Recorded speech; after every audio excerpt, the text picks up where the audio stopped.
have a video on registering yourself as a freelancer coming from a corporate. Yes, ito mga sinishare ko na video ay para sa mga freelancer na mostly galing talaga sa corporate, since pinakamalaking ratio naman ng mga nag-freelancer is from corporate muna or mga employed muna. So, ayun, first meron yung pinned post ko, yung The Ultimate DIY BIR Tax Compliance Guide for Freelancers. PDF guide yon. Nasa part 1 yung registration. Focus ka lang muna doon, pati templates kasama na doon.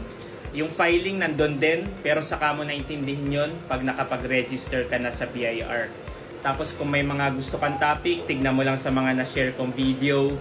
Meron na yan yung mga frequently asked questions na mga kagaya mong freelancer na nagplaplano na mag-register sa BIR, tulad ng mga yung mga top reason bakit ba nag-decide na sila mag-register, di ba? And then yung mga usual question, meron dyan sa mga content. Puro pang freelancer na gustong mag-comply sa BIR. If you're a freelancer at meron kang concern or question regarding freelancers BIR registration and freelancers tax compliance, comment mo lang yan at sasagutin ko yan.